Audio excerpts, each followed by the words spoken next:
Maring Salve, bakit? Pwede ko bang hiramin yung jeep mo? Ha?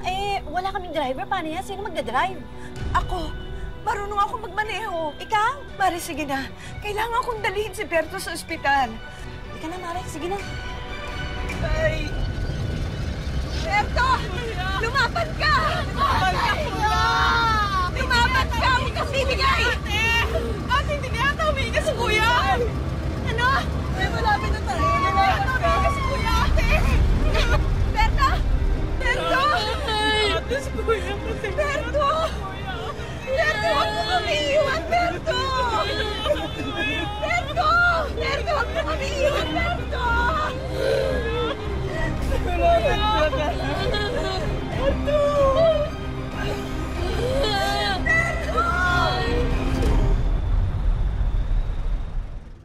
Sa pagpanaw ng kabiyak ni Salve, mag-isa na lang nakasalalay sa kanya ang kinabukasan ng mga anak niya.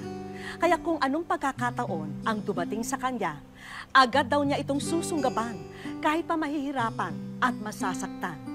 Dahil ganyan ang isang magulang. Ganyan daw maging ina. Magandang araw po mga kapuso. Ako po si Vicky Morales at ito ang Wish Ko Lang.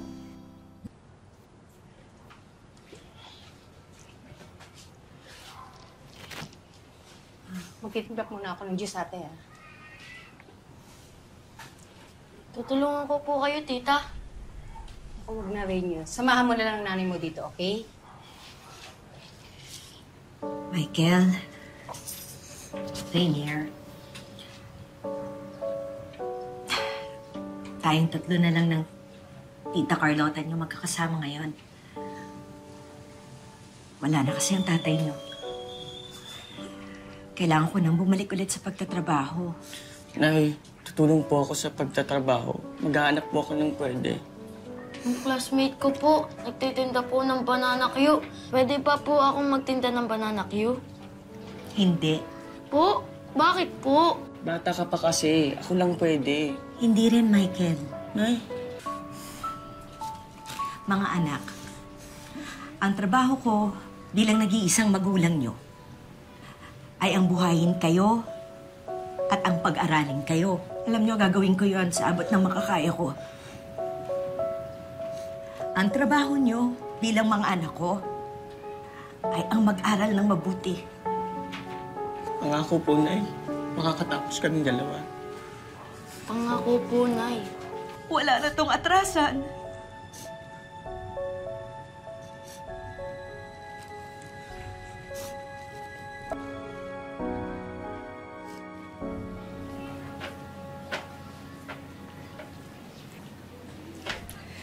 Ay, Nay!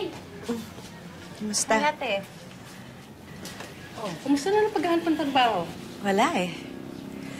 Pumunta na nga ako dun sa dati kong pinasukan na garments factory, kaso wala silang opening. O, sayang naman. Eh, di ba maganda pa sweldo doon? Eh, no choice naman ako eh. Diba nga, nagkasakit nga si Heriberto, kaya kailangan kong umalis. Wala kasing mag-aalaga sa kanya. Ako, sandali lang, ate, ah. Sandali. May papakita ko sa'yo, ah. Wait ka lang dyan. Sige. Assignment mo ba yan? Nay, ano po? Ay, mga classmates ko po. Magandang hapon sa inyong lahat. Mabuti naman at may mga kaibigan sa school itong si Michael ko. Ano, pasaway ba? Nay naman!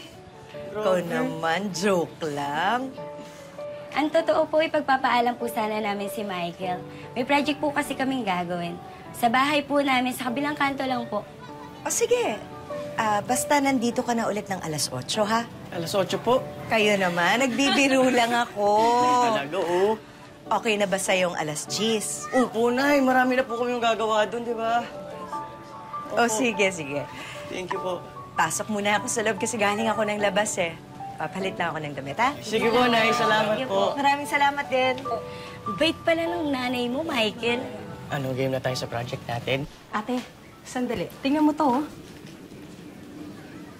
O, di ba? Kayang-kaya mo yan, ate. Hindi na nagdalawang isip si Salve. Agad siyang nagpalista para sa libreng training para maging bus driver. Salve, Kanita. O interview na.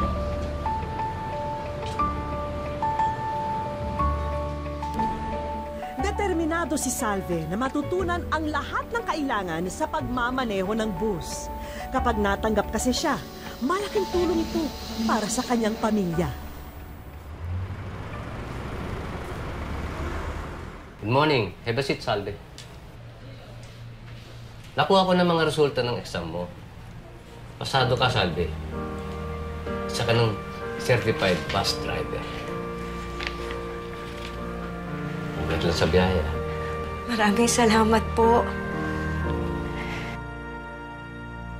Dahil sa matinding pangangailangan, pumasok bilang bus driver si Salve. Alam niyang mabigat na hamon ito dahil hindi pa siya bihasa sa pagmamaneho ng malalaking sasakyan. Pero ang totoong mahirap para sa kanya ay ang mawalay sa mga anak niya at bihira na lang silang magkikita. Magiging lingguhan na kasi ang uwi niya sa Antipolo.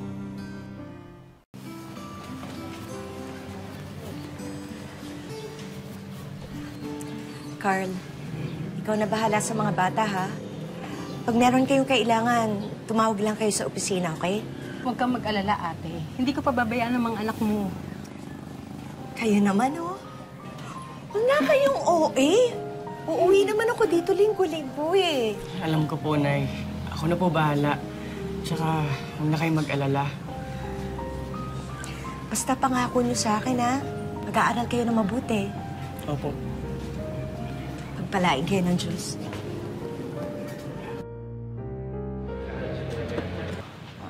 Oh, ito pala si Cesar. Cesar. Ito pala si Salve, bagong mong kasama, na nakapasa sa MMDA ready para sa mga bagong bus driver. Eh, ikaw ang konduktor niya. Okay po, sir. Sige. Tama na kayo. Sir. Ako konduktor mo, pero hindi mo ko tawaan, ha? Pinapaalala ko lang sa'yo, ha? Hindi naman ganun. Okay na, sige na. Bye. Halatang halata na mabigat ang loob ni Cesar na maging katrabaho niya si Salve. Paano kaya magiging matiwasay ang biyahe nila kung hindi maganda ang samahan ng konduktor at driver? Ano pa dyan? Boy, ba't ang bagal natin? May diferensya ba yung bus? Hindi ho, wala akong diferensya yung bus. Yung driver ang may diferensya. Manong driver? Pakibilisan naman. Maliliit na ako eh. Ay, hindi umanong yung driver, babae ho. Kaya naman pala eh. Babae yung driver, dapat hindi pinagdadrive ng bus yan.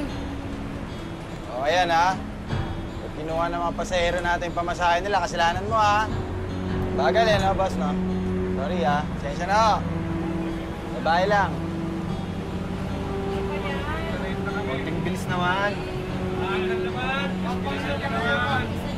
Late na kami. Kasi yung pagpagalit na, ma'am. Hoy, bilisan mo naman, oh. Hoy! Sorry, oh. Yung, hoy! Hoy! Atakihin ako sa'yo. Woo! Yung! Nangalang yung pamasahe na. Ay, naku, babae.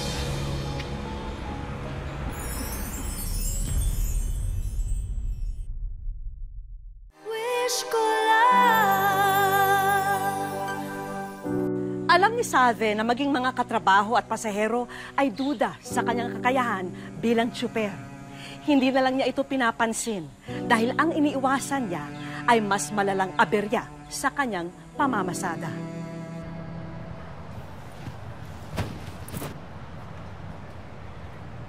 Pare, yung driver mo. Wala akong pakialam sa babaeng yan. Ayan siya. Pwedeng tumabi? Ay, maupo kayo. Salamat. Opo ka. Isa pong pork chop.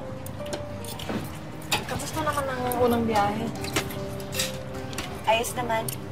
Si Cesar ang konduktor mo, di ba? Naku, bibigyan ka lang ng problema nun. Kasi matagal nang gusto maging driver nun. Hindi naman makapasa. Kaya masama ang loob ng maunahan sa kanya. Ako na naman pinagchichismisan nyo, ha? Kahit talagang mga babae, wala kang alam gawin kundi may pagchismisan. Hindi ah. Bakit naman namin pag-aaksayan ka ng panahon? O kung hindi ako pinag-usapan nyo, sino? Bakit gusto mong malaman? Di ba babae lang ang mahilig sa chismis? Bakit? Babae ka ba? Daing nga.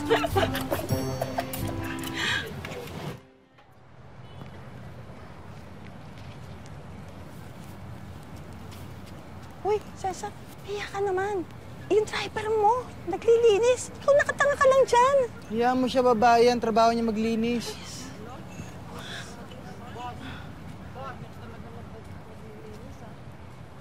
Cesar, Yes, boss. nakatunga ka lang dyan. Yung driver mo, papinaglilinis mo ng bus. Hindi boss, nag-yosi break nga lang ako eh. Sakto ka. Gusto ko na maglinis eh. Linis na ako kanina pa.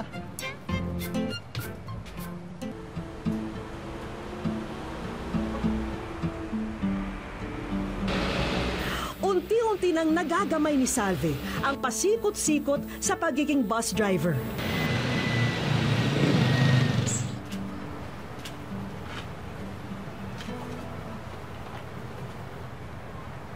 Salvi, balita namin, ikaw ang pinakamalaking kinita.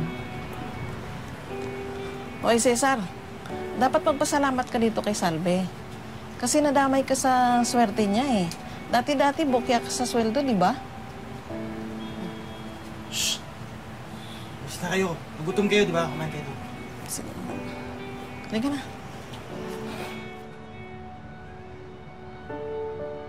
Rainier! Michael! Nanay! Naku, na-miss ko kayong dalawa. Namiss ka rin po namin, Nay. Na-miss ko rin kayo. Oh, pasalubong. Wow! Oh, Nay, kamusta po ang trabaho? Okay naman. Medyo mahirap pero kaya naman.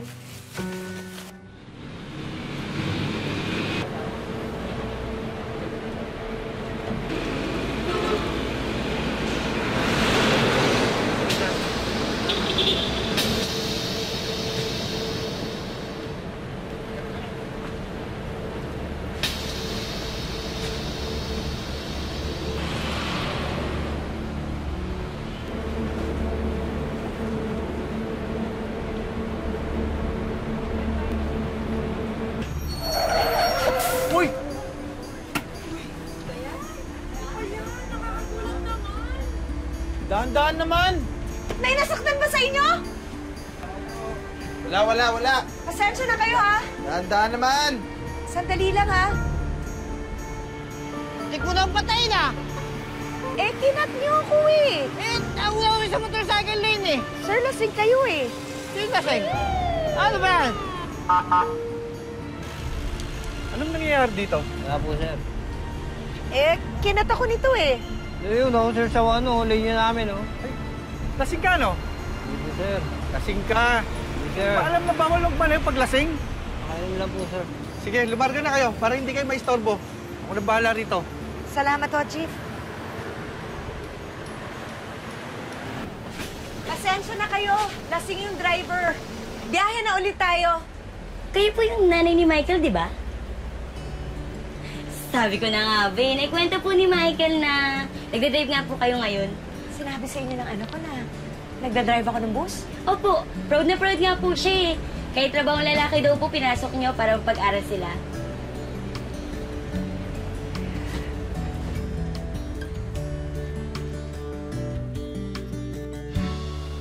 Buti na lang, bakasyon nyo na, Nay. Oo nga eh. Alam mo, Rainier, marami tayong dapat ipagpasalamat sa Diyos. Natahi ko na, te. Ano ba yan? Kutina para sa bus mo. Wow! Tinahi ko yan para sa'yo. Ang ganda, no? O, kamusta naman mga pag-aaral niyo? Ayos na, eh. Talaga? Sobrang taas ng grades ko. Ikaw din? Opo. Oy, Salvi. Mukhang maganda yung kurtina natin, ah. Saan mo nabili yan? Ito? Gawa lang to ng kapatid ko. Talaga? Pwede kayo magpagawa sa kanya? Nakatamad na yung itsura ng bus ko, eh. Ako rin, magpapagawa ako. Totoo?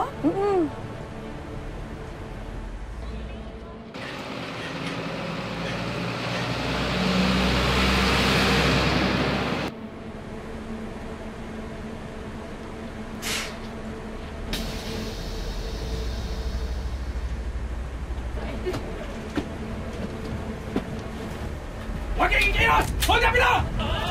Mag-drive ka lang! Huwag kang titigil!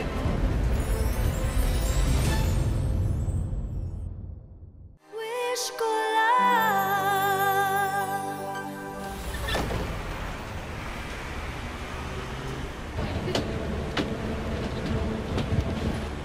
Huwag kang kikilos! Hold up ito! Mag-drive ka lang! Huwag kang titigil! Ay na! Siyempre na lang yung sabat! Bilis!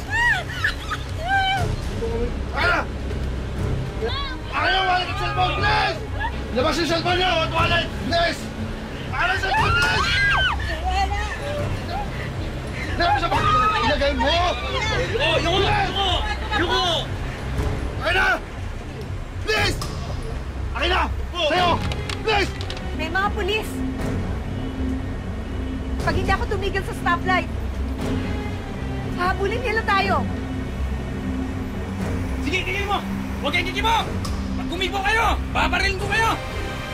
Ilodap ka na! Dito!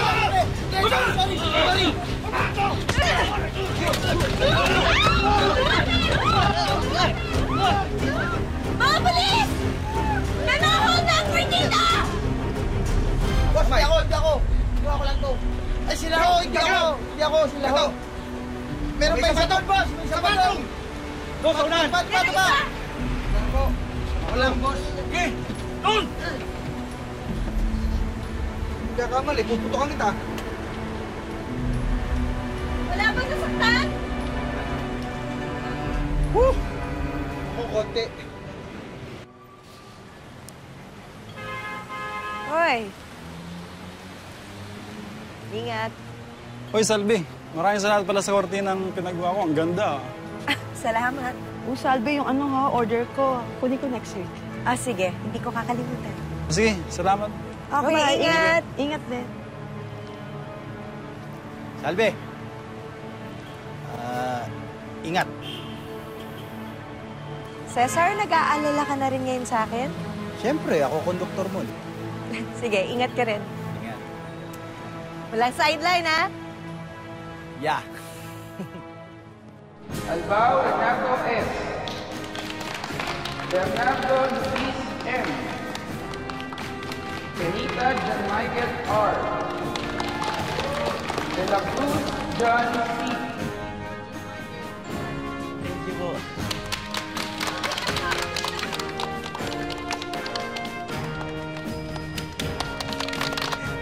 Nay!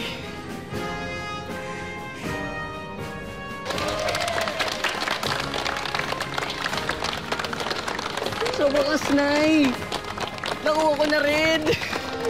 Nasusuklian ang lahat ng sakripisyo ni Salve sa tuwing nakikitang nagsisikap din ang mga anak niya sa pag-aaral. Kaya ganado siyang maghanap buhay para sa kanila. Nagpunta ang aming grupo sa Binyan, Laguna. Ang pakay namin, masakyan ang bus na minamaneho ng bus driver na si Salve na tampok sa ating kwento. 7 taon nang nagmamaneho ng bus si Salve. Sinimintains yung no accident na very competent. Lagi siya nagtatap eh. Yung ability to cope up with the company standards.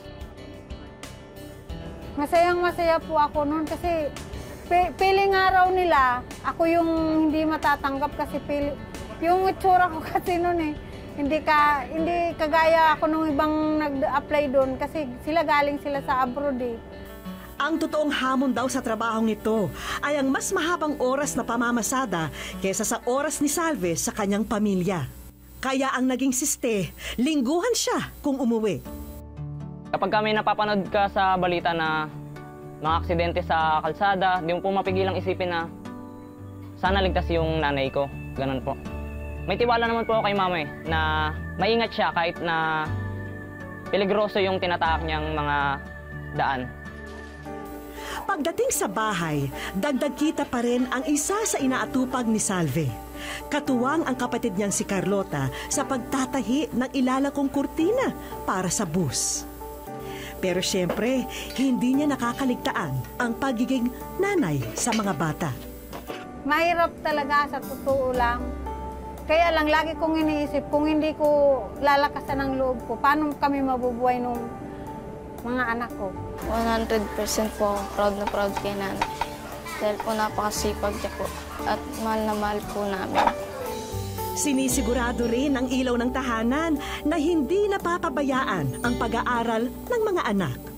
Lalo na't isa ito sa mga dahilan ng kanyang pagsisikap. Kapag nakapagtapos na ako, kinakailangan makahanap agad ako ng trabaho. Nang sa gayon eh, makapagpahinga naman si mama para masuportahan ko rin naman po yung pamilya namin. Sa market po, papuntang Taguig. Papuntang Wish ko lang. Alam niyo ba yung terminal? Papuntang Wish ko lang. Wish ko lang.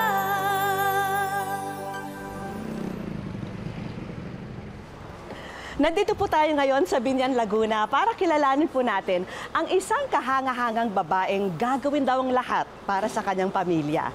At hindi lang po siya basta ordinary mother ha, dahil isa po siyang lady bus driver. Kaya ngayon po nalalapit ang araw ng mga nanay, dadayuhin po natin si Salve para masurpresa siya. Tara? Ate, saan po yung terminal papuntang Taguig? Sa market po, papuntang Taguig. Papuntang Wish ko lang. Alam niyo ba yung terminal? Papuntang Wish ko lang.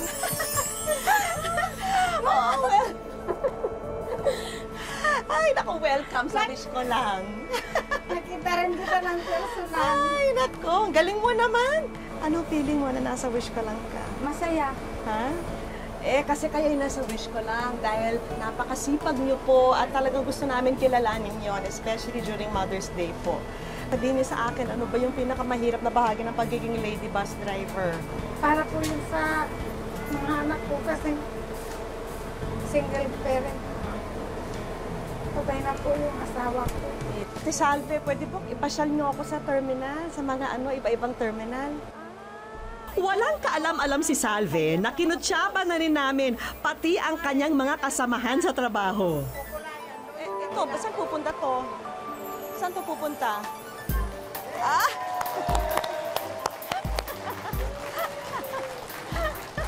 Ano gusto niyo sabihin sa kanila? Nandito sila para surpresahin kayo? Hi, sir! Si Sir George po. Ayan, ang boss. Ano gusto niyo sabihin sa mga kasamahan niyo po? Salamat. Salamat po sa inyo dahil nagtiwala po kayo sa akin. Ang tagal-tagal ko na po dito. Siyempre, kung nandito ang iyong mga katrabaho, maaari ba namang mawala ang mga espesyal na tao sa buhay mo? Sige, ano masasabi niyo? Pasensya na kayo. Mula kasi nung maliit, hindi ko kayo naalagaan kasi nag-alaga ako sa papa mo. Pagkatapos na mamatay, nag-ano na po ako dito kaya hindi ko sila nasubaybayan. Pero alam ko naintindihan niyo yun. Opo. Di ba? Ano gusto mo sabihin sa mami mo? Gusto ko sabihin na, yun, Happy Mother's Day sa pinakamabuti, pinakamasipag at pinakakaiba kong nanay. Kasi sobrang kakaiba niya, lahat nakakayanan niya. Pinatunayan talaga ni mama na kahit babae siya, hindi yun hadlang para maging matagumpay siya. Maiwanan ka man sa kalsada, maiwan ka man ng ibang sasakyan, hindi ka man maging top grosser, ikaw pa rin yung number 1 sa amin eh. Kaya yun yung pinakamahalaga sa amin. I love you, ma.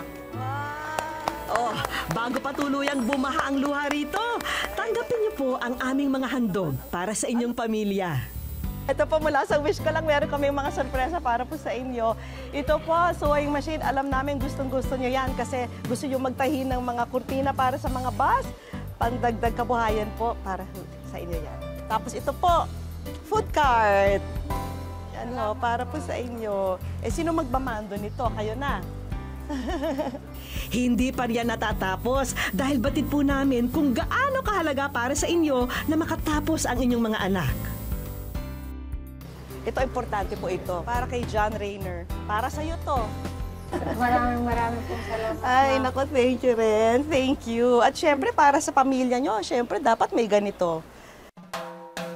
At dahil espesyal ang araw na to para kay Salve, lulubos-lubusin na natin ang sayang hatid natin para sa kanila.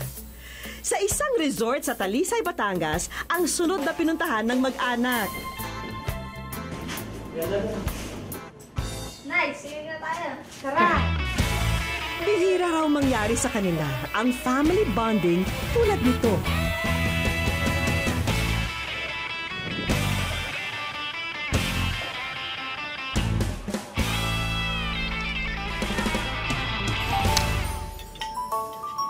Kung kinabukasan ng mga anak ang magiging dahilan ng pagpupursige ng bawat magulang, hindi magiging mailap ang pag-asa para sa kanila.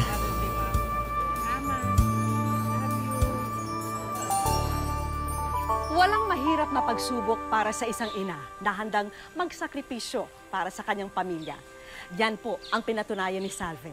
Kaya isa pong pagpupugay sa lahat ng mga nanay. Happy Mother's Day po! Ako po si Vicky Morales at ito po ang wish ko lang.